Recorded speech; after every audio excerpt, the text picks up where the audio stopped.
So my name is Pulkit Diwan, and I'm the director of EVOQ Hospitality. Uh, Previously, right after graduation, I have been working in this specific field, except for financial consulting. And I think this was a field that I really liked and wanted to pursue in the long run, and devoted the last 3 years for that. So that's actually a very good question because we think of that every day now that things are shut down and the lockdown has been pursued by several countries. Uh, the tourism industry is one that's dependent on people traveling back and forth, whether from their country, within their country, or to another country. So definitely the business has taken a bit of a harsh turn. Um, Especially, no one predicted that this would go on for more than 2-3 months. So it has been affected, and definitely it'll be hard to jump back onto the tourism train for new businesses. As for the radical predictions, I feel even if the lockdowns continue until June or July, the tourism industry will not get a kickstart before October and November, which is most of the, how do you say, the prime months for tourism ventures around the world.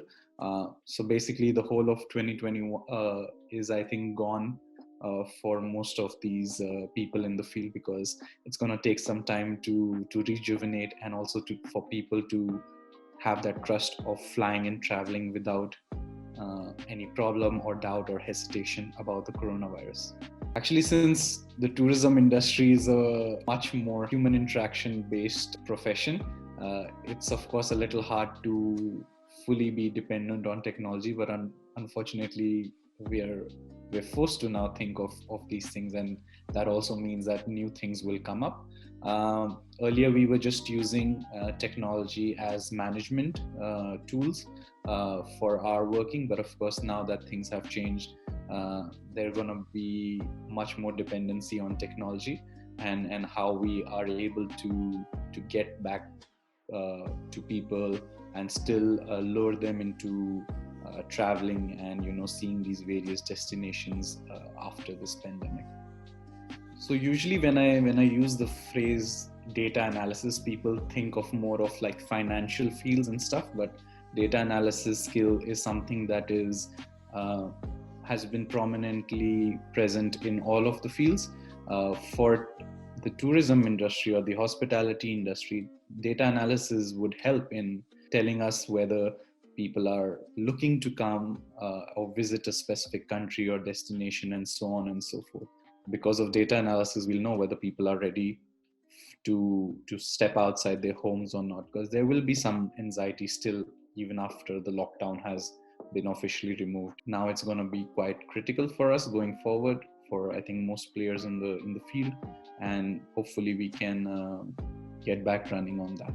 Professionally speaking, the skill sets that I think going forward will be important is every employee or every person should have some idea about how to use uh, this world wide web, and how to specific skill sets, for example email marketing, PR, or how to uh, work on these OTAs. These skill sets are going to be important in the long run, because now that we've seen our dependency on the internet, as well as online, whether it's sales, whether it's marketing, or even getting projections, will be very, very important.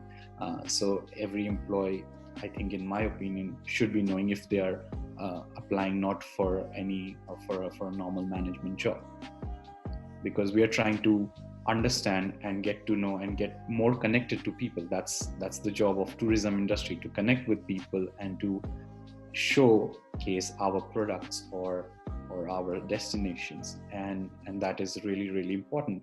So it's not like a thumb rule usually in the tourism industry, but now it'll be seen as a plus point, and definitely things will be very different based on that, because now people will be editing their CVs and so on and so forth.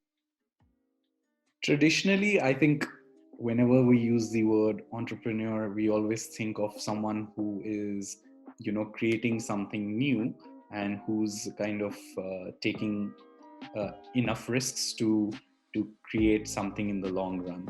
That's like the vague definition that everyone generalizes, or as you say, the cliche image of it. But I feel like things have definitely changed on that end. Now it would be someone who's trying to create something to bridge a service to people. Because right now, for example, in India, as you can see, Swiggy starting delivering food items and so on and so forth. So the idea of business and taking risk has completely changed. Now it's more service based on how people are trying to bridge that gap. So entrepreneurship would be more of like a service related skill set where you're trying to bridge the gaps in our day-to-day lives. And that's definitely different from the cliche definition that I mentioned in the beginning. Of course, there is a little bit of risk involved in every industry, every field. So I think that remains standard throughout across all the boards. But definitely the new would be trying to understand how to bridge this gap. And that's the idea. That's what would make an entrepreneur when he or she follows through with that. So I feel that definition has changed quite a bit. I think the only piece of advice I think I'm capable of giving to someone at the moment is don't be disheartened. The job scene is a little harsh at the moment because not everyone's looking to hire or be hired, and that's completely understand. But keep pursuing what you're doing, and always remember the concept of pivoting. Develop more skills so that in case of this emergency ever comes again, you're able to pivot your skill set and still be hired and look exceptionally well for employers. That's my only advice, I think.